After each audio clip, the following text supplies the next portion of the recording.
شکایتیں تو بہت ہیں، حکایتیں بھی بہت، شکایتیں بھی بہت ہیں، حکایتیں بھی بہت، مزہ تو جب ہے کہ یاروں کے روبرو کہیے۔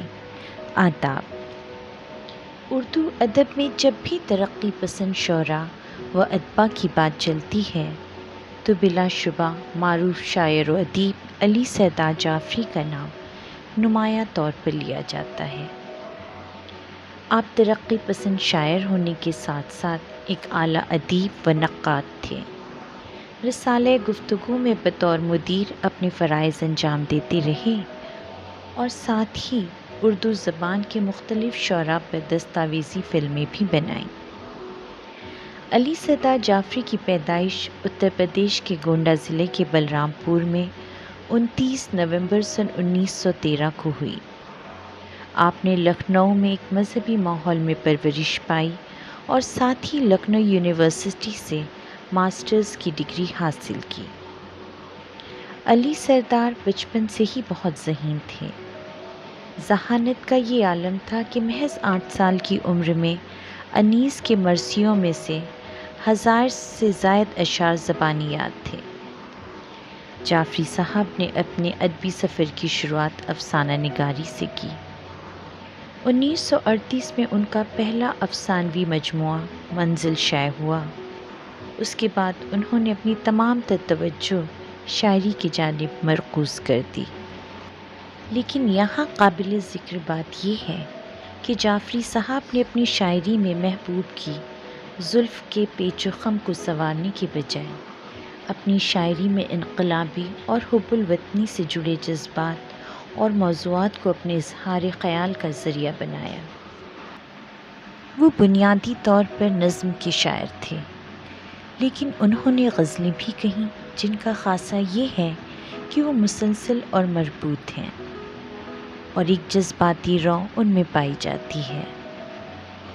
ان کے مشاہدات میں قرب و جوار کی دنیا صاف نظر آتی ہے جو عوام کا درد، کرب، رنج و الم سمیٹ کر شاعری کا قالب اختیار کر لیتا ہے۔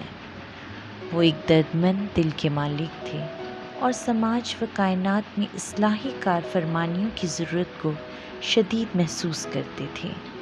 قوم و ملت کی خوشحالی و ترقی کا ہمیشہ خواب دیکھتے تھے، اس لیے انہوں نے اپنی پوری شاعری کو امن و سلامتی کا پیغام بنا کر اہل ادب کے روبرو پیش کیا۔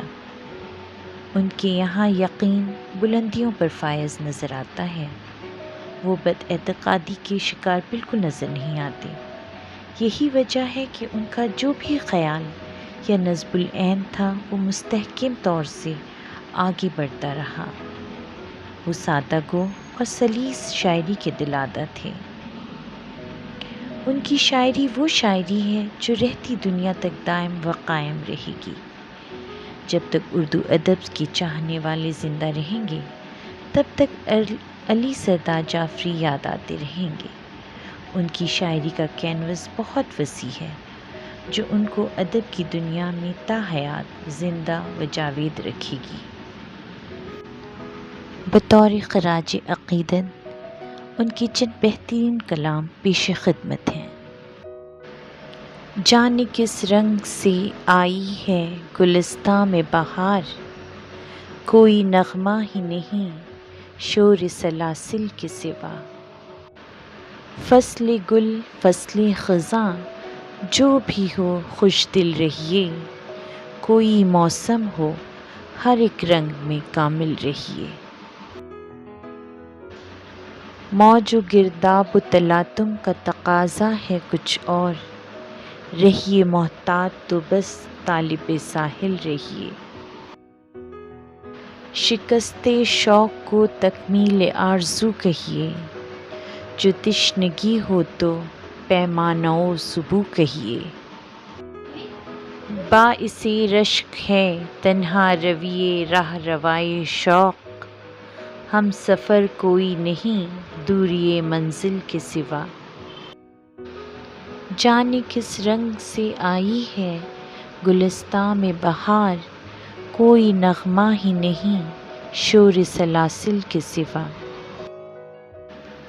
تو نے خود تلخ بنا رکھی ہے دنیا اپنی، زندگی کتنی حسین ہے تجھے معلوم نہیں، ہے جو گہری سی شکن وقت کی پیشانی پر، تیری ہی چیں بجبیں ہے تجھے معلوم نہیں۔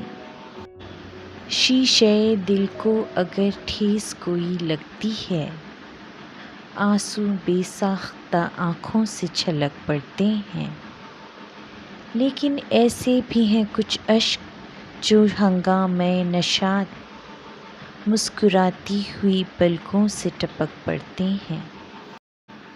جس طرح خواب کے ہلکے سے دھندلکے میں کوئی چاند تاروں کی طرح نور سا برستا ہے، ہاں یوں ہی میرے تصور کے گلستاں میں پھول کھل جاتے ہیں جب تیرا خیال آتا ہے۔